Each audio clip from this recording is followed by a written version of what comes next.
Bueno, muy buenas tardes a don Eddie. Le agradezco mucho el espacio de la entrevista del día de hoy, que es un insumo para el curso de litigio de la defensa pública para personal de recién ingreso que se va a implementar en la formación inicial. Las preguntas que vamos a abarcar el día de hoy es básicamente sobre elementos esenciales en presentación de documentos como demandas, ¿verdad? En interrogatorios y alegatos. Y agradezco mucho este espacio que nos da don Eddie en su agenda tan ocupada el día de hoy. Con todo el gusto, Paola. Muchísimas gracias. La primera pregunta, y es muy importante con la entrada en vigencia del Código Procesal de Familia, es ¿qué requerimientos básicos y elementos esenciales se deben tener en cuenta a la hora de presentar una demanda en un proceso de familia con la entrada en vigencia del código? Eh, Creo que el punto de partida esencial para comprender el cambio es entender que nosotros de la materia familiar no hemos contado históricamente con normas diseñadas para el conflicto familiar, para abordar el conflicto familiar, y de alguna manera nos hemos acostumbrado a lo largo de los años a usar códigos procesales, normas procesales, incluso pensadas para el conflicto patrimonial, como es el Código Procesal eh, Civil de 1989, la Ley 7130. Por eso es importante entender que el Código Procesal de Familia trae una visión donde yo personalmente creo que a la hora de presentar una demanda, toda la elaboración previa teórica de la teoría del caso, valga la redundancia, es fundamental. De tal manera que eso lo que me va a permitir a mí a la hora de formular una demanda es poder determinar claramente cuáles son los hechos del conflicto que son relevantes y cuáles no son relevantes para el caso en concreto. Me parece que ese ejercicio mental que de pronto se puede tomar muy a la ligera y pensar que la demanda es ir llenando requisitos, de pronto es importante hacer ese alto en el camino y partir de la necesidad de construir mi teoría del caso, y ahora sí, cuando yo voy a plantear mi demanda, yo ya tengo identificados cuáles son los hechos que jurídicamente son relevantes, y a partir de ahí determinar cuáles hechos de esos que yo voy a plantear en la demanda puedo demostrar, cuál es el mejor elemento de prueba para demostrar ese hecho, y de pronto ahí surge otra necesidad, que es ir haciendo la coherencia, la relación entre el medio de prueba que yo voy a ofrecer y el hecho que estoy narrando.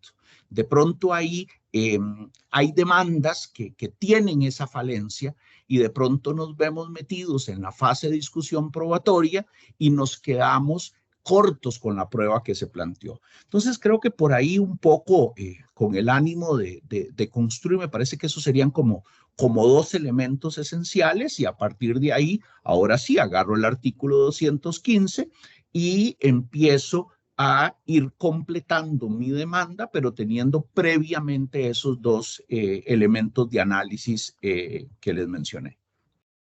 Es muy importante el punto de la teoría del caso, ¿verdad? Porque no es solo ir haciendo como un check de requisitos, ¿verdad? Sino tener en cuenta esa teoría del caso y los elementos probatorios que van a fundamentar mi teoría del caso. Por eso es muy importante estos elementos esenciales que usted nos menciona. Y esto me lleva al punto incluso del proceso resolutivo especial de pensiones alimentarias. En pensiones alimentarias, ¿considera usted que existe un mínimo establecido de requisitos de elementos para la presentación de esa demanda? El resolutivo, vamos a ver, yo no me atrevería a afirmar que el único resolutivo familiar cuya competencia está en la sede alimentaria es aquel para anular acuerdos conciliatorios cuando han habido vicios.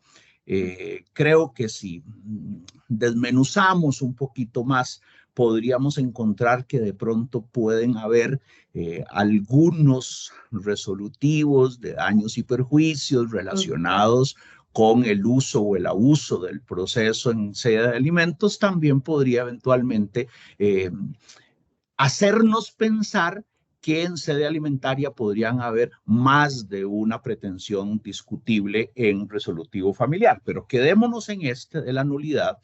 Este resolutivo familiar todavía es más exigente. ¿Y por qué es más exigente? Porque vamos a atacar a través de ese resolutivo familiar la validez de un acto jurídico que se considera válido.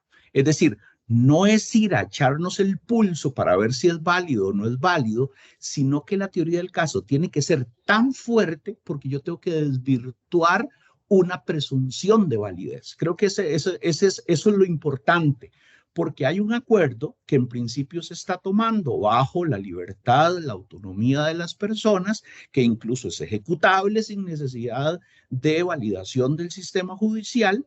Por lo tanto, yo podría pensar que ir a atacar la validez de un acuerdo, de alguna manera ya voy perdiendo. ¿Por qué? Porque voy contra una presunción de validez. Entonces, este caso específico del resolutivo familiar en sede alimentaria para atacar la validez de acuerdos conciliatorios, creo que pone de manifiesto la necesidad de desarrollar y pensar seriamente la teoría del caso, porque ahí justamente es donde está mi punto de partida para poder ser un buen litigante en el sentido correcto de la palabra. Efectivamente, hay un elemento esencial con la entrada en vigencia del código, ¿verdad? Porque se piensa que en sede alimentaria solo únicamente se va a conocer pensiones alimentarias al efecto de ese proceso con estructura monitoria. Y no, y efectivamente hay resolutivos familiares con esa estructura que se van a tener que plantear por diferentes motivos. En este momento, el de la ineficacia de acuerdos, pero podrían surtir muchos más procesos que van a tener que tener esa estructura. Entonces, aquella idea de que en pensiones solo vamos a conocer la estructura monitoria, hay que sacarla de la mente y entender que se van a conocer resolutivos familiares conforme la estructura del resolutivo familiar en estricto senso, ¿verdad? Y agregarte a lo que estás planteando, que eso justamente es lo que justifica la necesidad de que el defensor o la defensora pública, el abogado particular, el juez o la jueza de pensiones, en pensiones alimentarias manejen el código de arriba abajo. Efectivamente, efectivamente. Y esto me lleva a un punto importante, que es la famosa oposición a la sentencia anticipada, que es uno de los elementos que se conversa mucho en capacitaciones, en foros. ¿Qué elementos tendría que tener una oposición a una sentencia anticipada para que pueda tener los efectos esperados por una persona litigante? Vea, este tema es uno de los temas más deficientemente regulados en el Código Procesal de Familia. Y me explico. Cuando nosotros vemos el 271, básicamente me regula diferentes cosas en relación a la oposición. Número uno, la oportunidad procesal. Tengo 5 días. Perfecto. Número dos, los efectos. No suspende lo que se está ejecutando de la sentencia anticipada. ¿Ok? Perfecto. 2 temas clarísimos. Tercero, contenido. Una concreta y clara referencia a los hechos de la demanda, dice el párrafo segundo del 271. Y si la oposición la presenta la parte demandante, entonces hace una clara referencia a los hechos de la demanda. Entonces dice, mire, que es que yo en el hecho 1 dije tal cosa y ahorita reitero que eso que yo dije es cierto. Y el 8.2, ese también.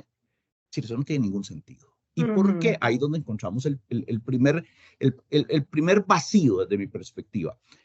Ese requisito de contenido se hizo pensando en que era únicamente la parte demandada la que podía oponerse a la sentencia anticipada.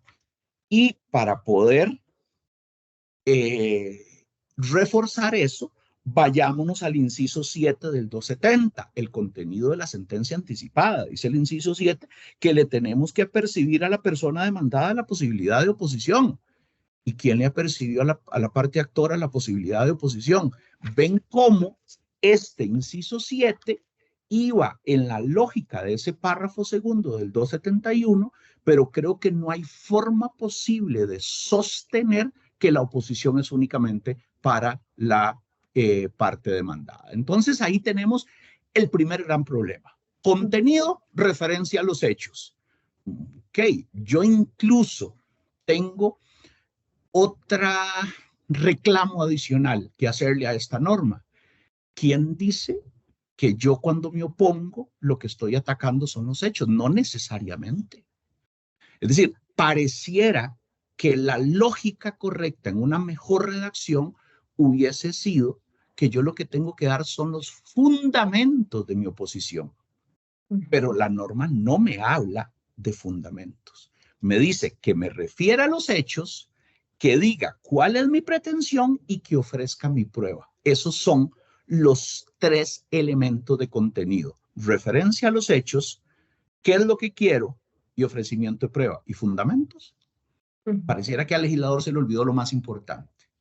Entonces, vamos a ver, igualmente, tratando de hacer aquel ejercicio de que las normas no se analizan de manera aislada, no se interpretan de manera aislada, sino que a pesar de esas deficiencias tenemos que interpretarlas dentro de la gran lógica del código. Yo lo primero que tendría que decir es, ese inciso 7 del 270 debe entenderse para la persona juzgadora de otra manera. Prevención a ambas partes. Y el segundo párrafo del 271, porque dijimos que el primer párrafo pareciera que no da problemas, ¿verdad? Se refiere a la oportunidad y a los efectos. El segundo párrafo en relación a los contenidos, yo diría, en una interpretación muy personal de una norma que no ha entrado a regir, que estamos haciendo un ejercicio más didáctico que otra cosa, que ese requisito de referirse a los hechos de la demanda realmente es referirse a los hechos que son fundamento de mi oposición, sea parte actora o sea parte demandada. Obviamente, eso vamos a tener que dejárselo construir a la jurisprudencia en su momento. Imagínense por un momento una parte actora, una parte demandada que en su oposición no tenga ningún interés jurídico en revertir los hechos. Está totalmente de acuerdo con los hechos. Así fueron, así pasaron las cosas. Lo que no estoy de acuerdo es con la decisión. Y entonces eso es no solo mi pretensión, porque vean, si yo aplico literalmente esa norma, yo llego y digo, como parte actora, pensemos en la parte actora, yo llego y digo, cumplo con los requisitos de forma, de contenido. Me refiero a los hechos que yo mismo los diseñé, entonces yo mismo digo que sí es cierto que son ciertos. Número 2, quiero que me aumente la pensión. Número 3, pruebas. Ah, mira, pero es que no me corresponde a mí la prueba cuando se trata de capacidad económica. Ven porque ese segundo párrafo del 271 requiere una mucho mejor revisión más allá de la parte totalmente literal de la norma. Dicho esto, y vamos a esperar a ver qué nos dice la jurisprudencia, si esta lectura es correcta, si un demandado que se opone a la sentencia anticipada y no hace una contestación de los hechos, entonces su oposición no cumple requisitos y por lo tanto lleva un rechazo de plano. Vamos a ver qué nos va a decir la jurisprudencia en este sentido. Pero yo todavía le agrego algo más y tiene que ver con la validez de esa oposición, pero esa validez, recuerden que van dos direcciones. Una, para que la persona juzgadora diga que la oposición es infundada, pero digo, y podemos decir, ¿y de dónde sacamos esta necesidad de fundarla si en el párrafo segundo no me pone ese requisito? Porque nos vamos al artículo 100 y en el artículo 100 nos vamos a encontrar una norma que es el inciso N, que dice que tiene apelación aquella resolución que considere infundada la oposición a la sentencia anticipada. Entonces, ¿esto qué significa? Que la persona juzgadora va a analizar ante oposición, si fue presentada en tiempo, va a analizar el contenido, que ya analizamos, pero también va a analizar el fundamento. Porque este elemento de considerar infundada la oposición no es el análisis que yo hago en sentencia como persona juzgadora una vez que hice la audiencia para conocer la oposición anticipada, porque esa es una sentencia que para efectos de apelaciones se rige por el inciso 1 del artículo 101, no se rige por el inciso N. El inciso N es un auto. Y vea que claramente el 101 me dice que tiene apelación todas las sentencias y luego una lista de autos. Y este infundado me lo ubica en los autos. Entonces, la norma no está hablando de que tiene apelación la sentencia que la persona juzgadora dicta después de realizada la audiencia de oposición. No, me está hablando de un auto que un juez o una jueza puede dictar diciendo, no voy a convocar audiencia a pesar de que hay oposición. ¿Por qué? Porque esa oposición es infundada. Entonces, es extraño porque la norma me está diciendo que el juez o la jueza puede declarar infundada la oposición, pero nunca me dijeron que yo tenía que darle fundamento a mi oposición. Entonces ahí creo que ese es el elemento fundamental para que quien vaya a formular una oposición tenga clarísimo que el fundamento sí tiene que ir. Y el juez lo va a valorar antes de decidir si va o no va a convocar una audiencia.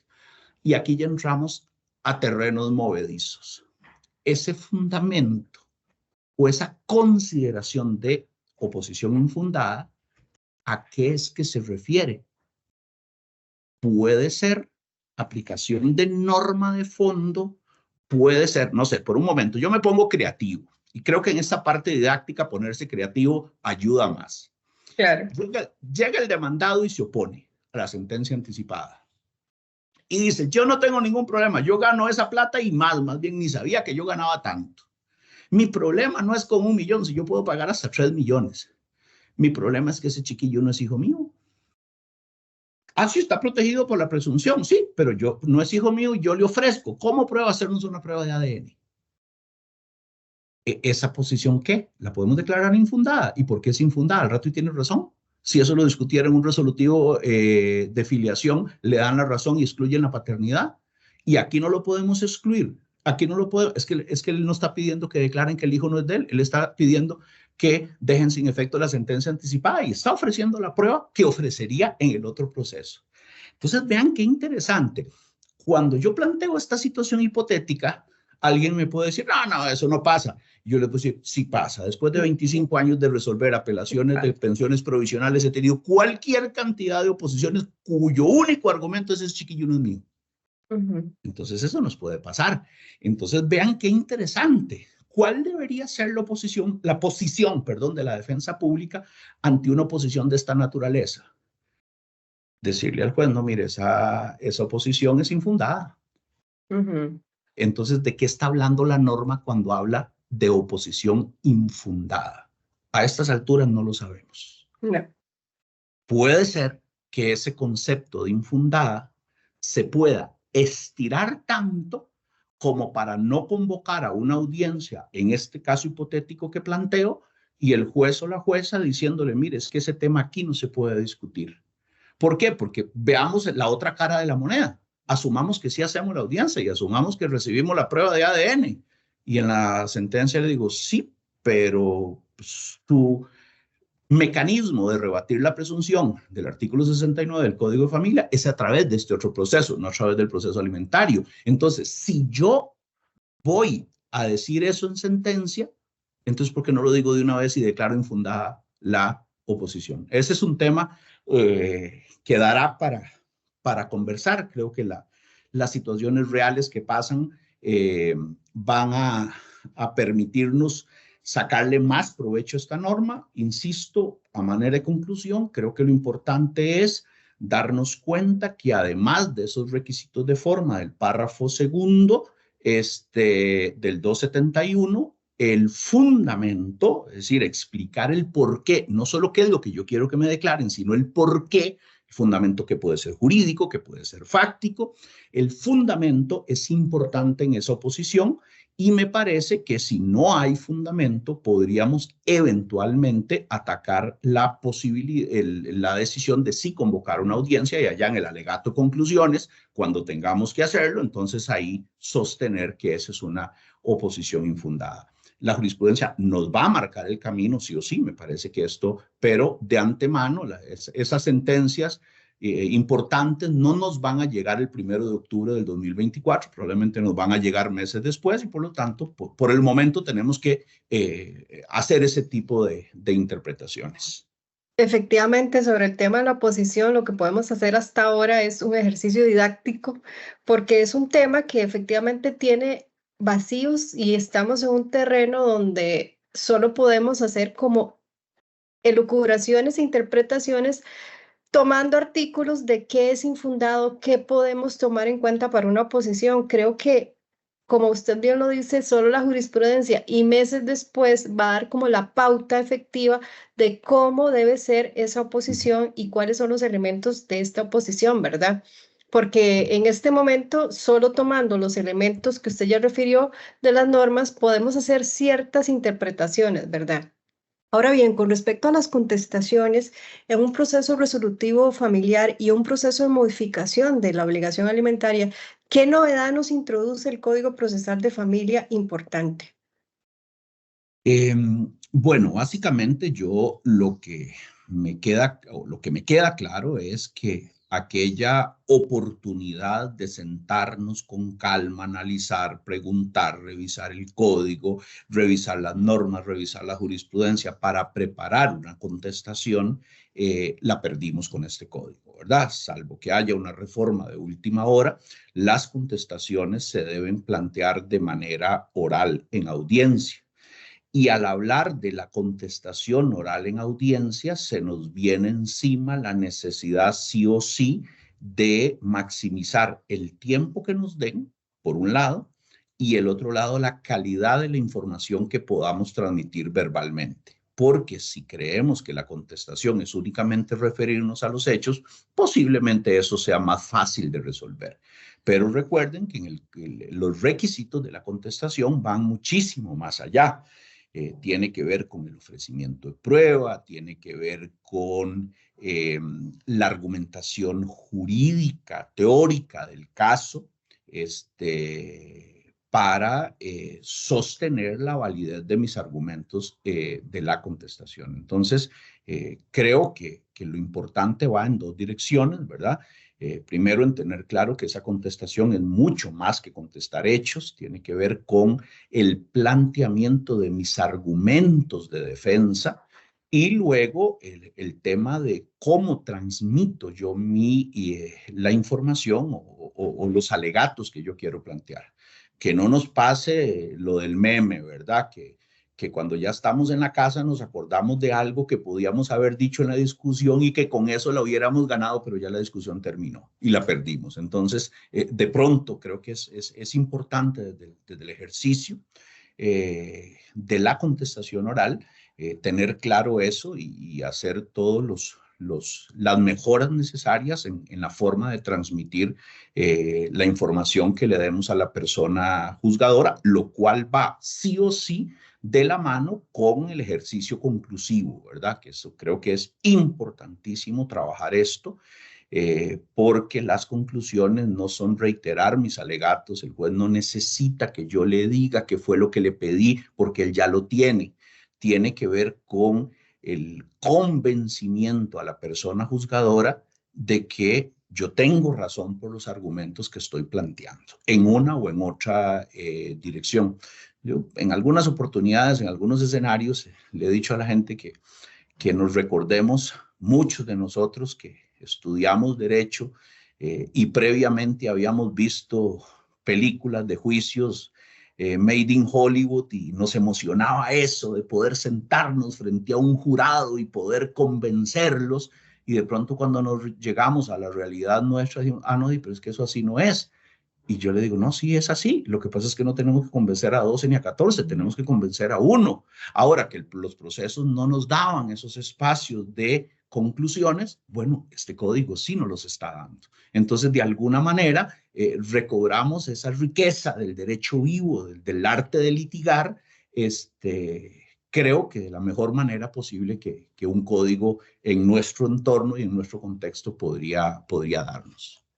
Efectivamente, esa contestación oral no solo implica esa teoría del caso, sino esa técnica de oralidad, esa forma correcta de no solo los hechos, sino hacer la elucubración de la prueba, tratar efectivamente, porque la oralidad no es solo explicar situaciones, sino efectivamente ejercer ese derecho de defensa de forma adecuada y esa contestación tiene que ser completa, tiene que haber un litigio verdadero, estratégico, en defensa de los intereses y las pretensiones en ese momento, ¿verdad? Y esto me lleva a un aspecto sumamente importante. Con respecto a las audiencias, ¿verdad? ¿Cuál considera usted que debe ser la línea correcta en un interrogatorio, tanto para la declaración de partes como para los testigos? Porque a veces hay una confusión con respecto a los interrogatorios, ¿verdad?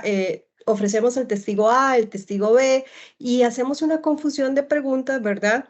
Donde no tenemos una técnica correcta, donde no se está ejerciendo efectivamente ese derecho, digamos, de defensa, porque al final de cuentas confundimos el para qué, el por qué se ofreció esa prueba para esa audiencia. ¿Cuál considera usted que tiene que ser la técnica correcta en un interrogatorio para una parte y para un testigo? Esta pregunta me sirve, Paola, para reafirmar lo que, lo que se ha dicho en otras oportunidades, que este código es un sistema, es decir, no es una audiencia por aquí, otra audiencia por allá. Eh, Desde mi experiencia, desde mi expertise como persona juzgadora, les puedo contar que a veces la persona que interroga echa a perder la credibilidad de su propio testigo.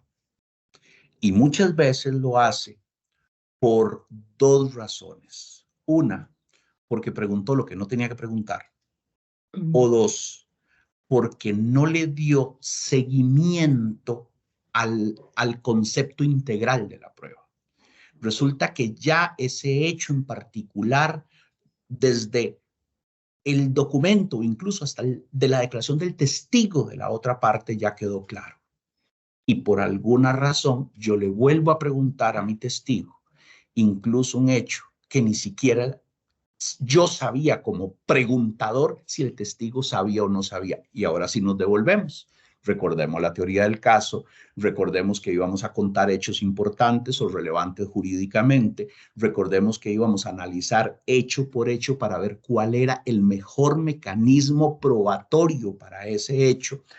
Y a veces queremos encontrar el testigo que sepa de todo y normalmente ese no existe. Entonces, si yo llevo un testigo para que declare exclusivamente si él sabe que la señora había ido a hacerse el, el, el, el control en una clínica privada por la razón X o Y que en el hospital no le funcionó, y de pronto me pongo a preguntarle otras cosas que son relevantes en el caso, pero que ese testigo no conoce. Entonces yo lo que termino es dándole la oportunidad a la otra parte que me ataque la credibilidad de mi testigo. Entonces creo que eso es fundamental, traer ese hilo conductor desde el inicio.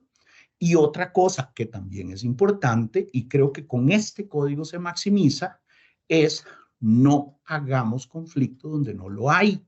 A veces hay hechos que no son controvertidos, y eso es un llamado que yo le he hecho a las personas juzgadoras a la hora de admitir pruebas, revisen para qué se ofreció ese testigo con un problema. Este código no me exige decir para qué ofrezco la prueba. Ejercicio, consejo, díganlo, aunque el código no lo exija, porque eso nos sirve para todos. Incluso me sirve a mí mismo recordar que este testigo, la señora me había dicho que este era el único que conocía tal cosa y de pronto, como yo dije, para todos los hechos de la demanda, me puse a preguntar o le di chance al juez o le di chance a la otra parte que empiecen a preguntarle cosas que este testigo no sabe. Y como él no las sabe, entonces me puede afectar la credibilidad. Entonces creo que es un conjunto de estrategias eh, leales y éticas. Quiero ser muy transparente en esto, ¿verdad? Esto es un ejercicio ético, es un ejercicio leal, es un ejercicio transparente, porque tiene que ver con el orden, tiene que ver con la coherencia, tiene que ver con la teoría del caso, tiene que ver con el esfuerzo probatorio, qué tengo que probar, qué no tengo que probar, qué le toca al otro, qué me toca a mí.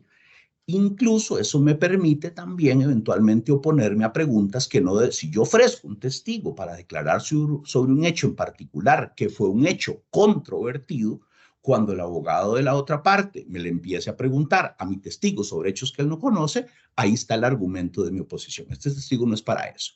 Entonces creo que es por ahí, no sé, se me ocurre que podrían ir algunos consejos que tienen que ver con el manejo del caso desde antes de confeccionar la demanda, ¿verdad? Porque al final esto que vamos a hacer aquí en la audiencia es el desenlace de todo el planeamiento estratégico que yo hice antes. Si yo no hice plan y no hice estrategia, probablemente aquí llego perdido. Efectivamente, el Código Procesal de Familia es una oportunidad para, primero, reforzar habilidades que efectivamente son vitales en un proceso, la oralidad, las destrezas del interrogatorio, pero sobre todo entender que un proceso tiene que ser bien llevado con una estrategia, una teoría del caso. No puedo entrar a un proceso, a un litigio, si no conozco los elementos por los cuales ingresé al proceso, no conozco esa redacción correcta, porque esa improvisación de 5 minutos antes, llegar con un expediente ya acá, y nunca se ha valido, pero aquí menos se va a valer, ¿verdad? Creo que aquí se ¿Por va a qué? evidenciar muchísimo F. más lo que de pronto con sistemas que tenían más escritura se podrían paliar un poco. Efectivamente, y eso me lleva a un aspecto importantísimo, la etapa de conciliación. La etapa de conciliación, efectivamente, el código potencia, ¿verdad? La efectiva solución armónica de los conflictos familiares, ¿verdad? Con muchas normas, con la estructura principialista que tiene.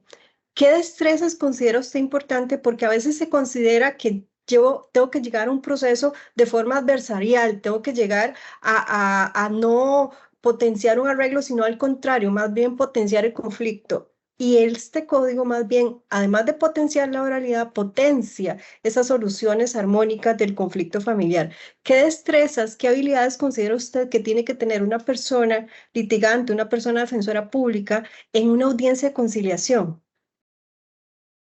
Dos cosas me parece importante reseñar. A mí nunca me ha gustado aquel viejo dicho de que es mejor un mal arreglo que un buen pleito.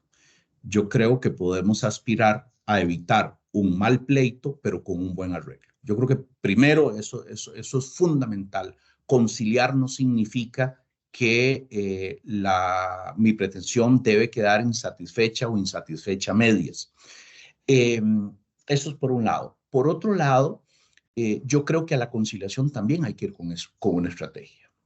Aquella estrategia de que pido mucho para a partir de ahí empezar a negociar, de pronto me puede traer abajo cualquier posibilidad de un buen acuerdo. ¿Verdad? Que no estoy hablando del mal acuerdo, de un buen acuerdo, porque en las propuestas también se puede ser agresivo y la agresividad no es buen acompañante de los procesos de conciliación. Yo no veo ningún problema en plantear propuestas razonables, propuestas aceptables, sin necesidad de inflarlas para tener colchón de negociación. Esa es mi visión y a esto quiero agregarle algo más. Eh, Igual desde mi expertise. Muchas veces las discusiones en las conciliaciones de alimentos terminan desviándose. Pongo un ejemplo. Quiero 200,000 colores de cuota. Ah, no, que yo solo 50 puedo. Ah, que es que si 100. Entonces empezamos en un estira y encoge para ver si 100,000 pesos más, si 100,000 pesos menos, 50,000 pesos más, si 50,000 pesos menos. Cuando la conversación y el planteamiento debería ser, ok, usted me está ofreciendo 150,000 pesos, analicemos para qué alcanza esos 150,000 pesos. Recordemos que hay que pagar la buceta, tenemos claro, ¿verdad? Que aquí está, son 25,000 pesos.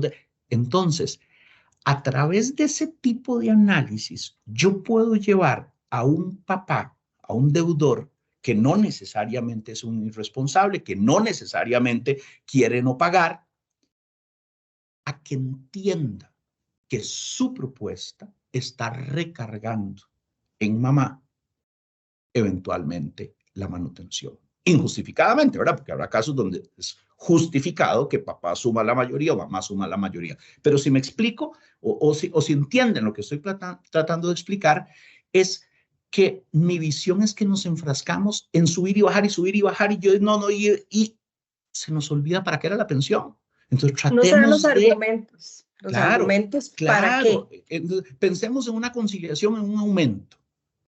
Ok, no estamos aquí discutiendo aquello, pero vamos a ver, ¿qué es lo que yo... Mire, es que ahora a esta chiquilla hay que poner frenillos.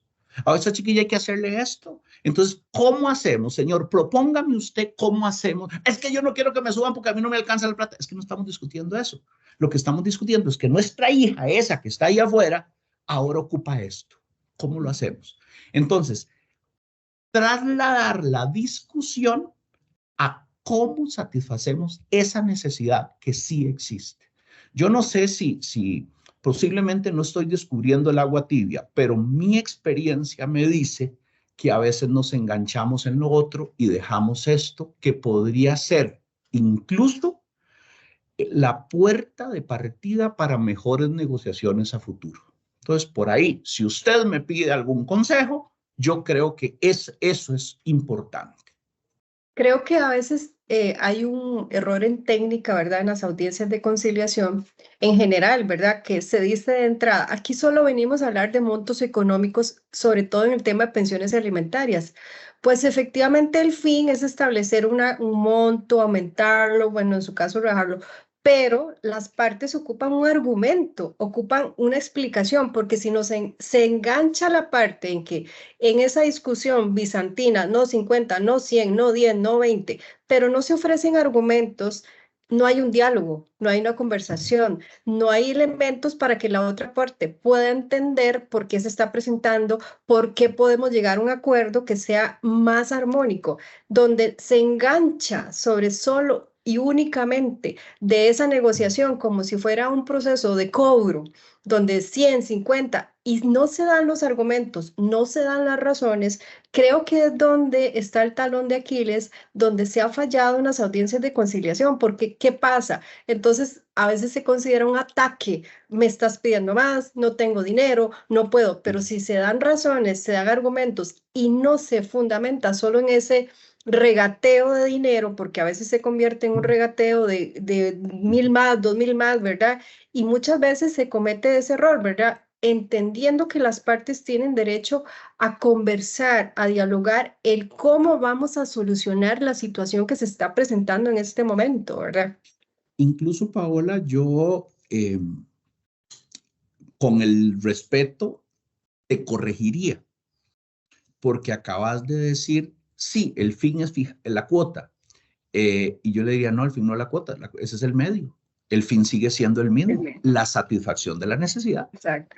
El proceso alimentario no tiene como fin fijar una cuota, tiene que establecer el mecanismo para cumplir el fin, que el fin es la satisfacción de la necesidad. Entonces, lo digo obviamente de manera respetuosa, pero a Claro, veces el manejo, o más bien sacar de la mesa de discusión el fin último, que es la satisfacción de la necesidad, es la que nos hace engancharnos en exacto, este tema de los montos. Entonces, efectivamente. puede ser de alguna manera algún tipo de estrategia que puede ayudar en ciertos casos, pero, insisto, para un buen arreglo, no para Claro. evitar un mal pleito. Efectivamente. Y la última pregunta, no menos importante, y creo que ya la tocó anteriormente, en un alegato de conclusiones, que esto igual también es importante, ya tenemos como la práctica básica, digamos, en los procesos de filiación actualmente, pero ahora en los procesos se va a tener que hacer alegatos de conclusiones. ¿Qué elementos? Porque a veces se confunde el alegato de conclusiones con venir a repetir hechos, con venir a repetir la contestación y se olvida efectivamente qué es una conclusión, qué es un alegato de conclusiones. ¿Qué recomendaciones brindaría usted a una persona defensora pública para hacer un correcto alegato de conclusiones en una audiencia? Yo veo un correcto alegato de conclusiones desde la lógica de estos procesos en tres direcciones. Primero, convencer argumentativamente porque mis hechos tienen que tenerse por probados y porque los otros hechos, eventualmente, aquellos que harían perder un derecho mío, de quien yo represento, no deben tenerse por probados, pero no de una manera masiva, no de una manera global, sino individualizar y decirle, mire, en mi caso estoy alegando estos tres hechos fundamentales. A, que pasó esto. Este hecho quedó demostrado, no decir con el testigo tal, con la prueba tal, sino decir con el testigo tal, porque ese testigo, ahí explicamos por qué debemos creerle a ese testigo, y recuerden que eso hay mucha literatura, ¿verdad? No todo el testigo que titubea miente y no todo el que está serenito dice la verdad, tiene que ver con coherencia. Ahí es donde a veces en el interrogatorio usamos estrategias para poner en evidencia que un testigo que está serenito del otro lado me está mintiendo, pero yo voy a rematar en las conclusiones.